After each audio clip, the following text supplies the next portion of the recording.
안녕하세요, 여러분. 오늘은 면적도를 이용해서 연립방 정식을 풀어보려고 합니다. 두 개의 문제를 준비를 했고요.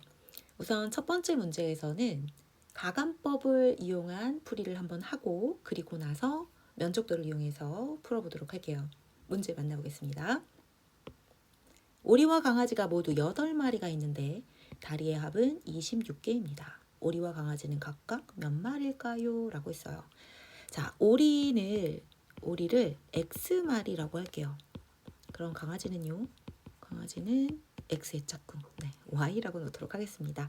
자, 그러면 이 X와 Y를 더하면 얼마가 돼야 될까요? 총 8마리라고 했으니까 8이 되어야 됩니다. 이것을 1번식이라고 할게요. 자, 이제 두 번째론 오리의 다리와 강아지 다리의 합이 26이다. 라는 식을 만들 거예요.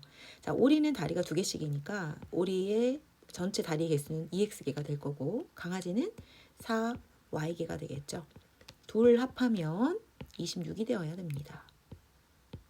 2번 식이 만들어졌고 이 두 식을 연립해서 푸시면 되는데요. 자, 1번 식에 2를 곱할게요. x항을 소거할 거거든요. 그러면 2x 플러스 2y는 16이 되고 3번식이라고 할게요. 이제 2번식에서 3번식을 뺄 거예요. 2번식이 2x 플러스 4y는 26이고요. 다음 3번식이 2x 플러스 2y는 16이죠. 윗식에서 아래식을 빼주면 x항은 소거되고 2y는 10이 되며 y는 5다라는 걸 알 수 있습니다. 그럼 x는 얼마일까요? 3이 되겠죠. x와 y를 더하면 8이 된다라고 했으니까요. 자, 그래서 오리는 3마리, 강아지는 5마리. 이렇게 가감법을 이용해서 해결할 수 있고요. 이제 면적도를 이용해서 풀어보도록 할 겁니다. 자, 오리는 다리가 2개라고 했습니다. 그래서 가로를 오리의 마리수 그리고 세로를 오리의 다리수로 이렇게 놓을 거예요. 그러면 이 직사각형의 넓이가 뭐가 될까요? 오리의 다리수가 되는 거죠. 오리를 세모마리라고 할까요? 그리고 세로는 2가 돼야겠죠. 자, 그리고 이제 강아지로 갑니다. 강아지는 네모마리라고 할게요.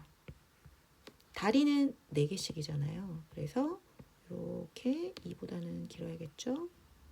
세로가 이제 4개가 됐어요. 그리고 아는 것을 좀 정리해 볼 건데 세모와 네모의 합을 우리가 이미 알고 있죠. 얼마입니까? 8이요. 여기 조건에 나와 있거든요. 그죠? 자, 그리고 여기서 우리가 연장선을 이렇게 쭉 그어보면 지금 이 빗금친 부분의 넓이를 알 수 있습니다. 가로가 8이고 세로가 2잖아요. 16이에요. 자, 보세요. 이 전체 직사각형 넓이의 합이 바로 오리와 강아지 다리수의 합인 26이거든요. 자, 그런데 지금 아래 길쭉한 이 직사각형의 넓이가 16이 나왔어요. 그럼 남은 부분의 넓이는 얼마가 되어야 될까요? 10이 되어야 되죠. 그래야 전체가 26이 되니까요. 자, 그리고 여기서 우리 가로의 길이는 네모고 세로의 길이 알고 있죠. 전체 4에서 2를 빼면 2입니다. 자, 그럼 가로가 네모, 세로가 2 곱하면 10이 되어야 돼요. 그럼 네모는 얼마일까요? 10 나누기 2를 해보니 5가 되는구나. 네모가 바로 강아지의 마리수였습니다. 그래서 강아지는 5마리예요 라는 걸 알 수가 있고, 그럼 이제 오리는 자동적으로 알 수 있죠. 8에서 5를 빼면 됩니다. 3마리.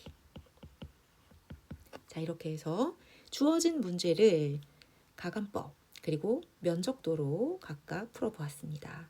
한 문제 더 만나볼게요. 면적도를 이용한 연립방정식 풀이 두 번째 문제입니다.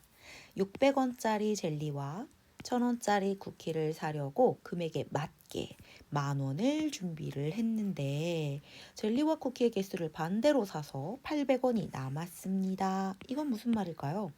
10,000원을 꼭 맞게 준비를 했는데 800원이 남았다라는 것은 9,200원에 샀습니다. 라는 얘기예요.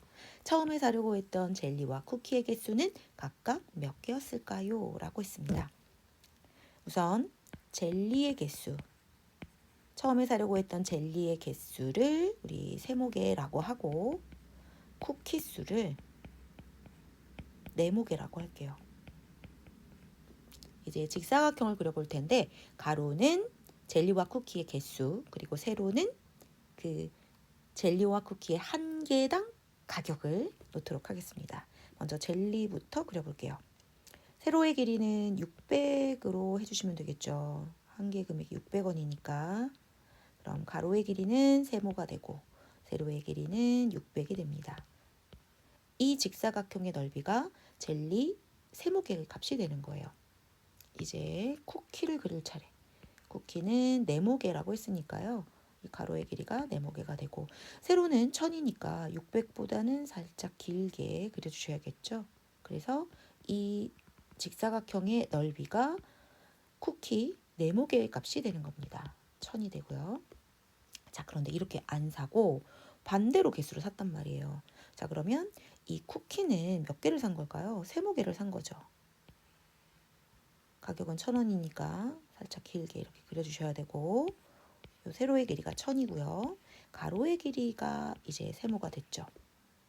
젤리는 네모개를 샀습니다. 이렇게 그릴 수가 있어요. 자, 여기는 네모개. 세로는 600이 되겠죠. 여기서 정리를 좀 해보도록 할 텐데요. 선생님이 요 직사각형들의 기호를 이렇게 붙여주도록 할게요. C, D 이렇게 할까요? 자, 여기서 A와 B의 합은 얼마일까요? 요 직사각형의 넓이는 10,000원입니다. 처음에 사려고 했던, 그죠? 자, 그리고 C 더하기 D는 얼마일까요? 9,200이 되는 거예요. 자, 그러면 이 네 개의 직사각형 넓이의 합을 우리가 구할 수 있습니다. 얼마일까요? 이 둘을 더해 주시면 되죠. 그죠? 그래서 19,200이라는 이 큰 직사각형 넓이를 구할 수 있고요. 자, 그리고 가로의 길이도 구할 수 있어요. 이 가로의 길이는 이 전체 넓이를 세로의 길이, 이 세로의 길이가 1600이죠. 1600으로 나눠주시면 됩니다. 두 개 지워주고 여기가 한 번, 여기가 12번, 12가 되네요. 그러니까 세모와 네모의 합은 12가 되는구나 라는 걸 알 수 있어요. 자, 이제 처음에 그렸던 그 두 개의 직사각형을 다시 한번 그려보도록 할게요. 처음에 위에 걸 그려도 되는데 그냥 처음 걸 그리도록 하겠습니다. 10,000원이 계산하기가 더 좋잖아요. 그죠? 자, 이 두 직사각형의 넓이 합이 얼마죠? 10,000이에요. 길이를 좀 체크하면 가로는 세모였고 여기는 네모고 전체는 10이라는 걸 알았죠. 그리고 이 길이가 600, 여기는 1000이고요. 이 차는 얼마일까요? 400입니다. 자, 이걸 왜 다시 그렸냐면 여기서 연장선을 좀 이렇게 그을 거예요. 그럼 지금 빗금치고 있는 이 직사각형의 넓이를 우리가 구할 수 있죠. 가로는 12, 세로가 얼마일까요? 600이에요. 곱해주시면 7,200이 됩니다. 자, 그러면 이 위에 있는 직사각형의 넓이도 구할 수 있죠. 이 전체가 10,000원이었으니까요. 이 10,000에서 7,200을 빼면 되는 겁니다. 빼시면 얼마일까요? 2,800이 남겠죠. 자, 그러면 식을 하나 더 정리할게요. 가로의 길이는 네모예요. 세로의 길이는 400이죠. 그러니까 네모와 세로의 400을 곱하면 2,800이 된다라는 얘기입니다. 그럼 네모는 2,800을 400으로 나눠주시면 되죠. 7이 되네요. 네모가 뭐였냐면 쿠키의 개수였어요. 그래서 쿠키 수는 7개가 되는 거고요. 젤리는 그럼 몇 개일까요? 젤리는 전체 개수가 12개니까 거기에서 7개를 뺀 나머지가 되는 거죠. 5개가 된다. 이렇게 문제를 해결해 볼 수 있는 겁니다. 면적도로 연립방정식 풀이 오늘 어떠셨나요? 다음 시간에도 이 면적도를 이용한 문제들을 계속 만나보도록 할 겁니다. 오늘 함께 푼 문제들 한 번 더 여러분들 스스로 풀어보는 시간 가지시길 바라고요. 다음 시간에 만나겠습니다.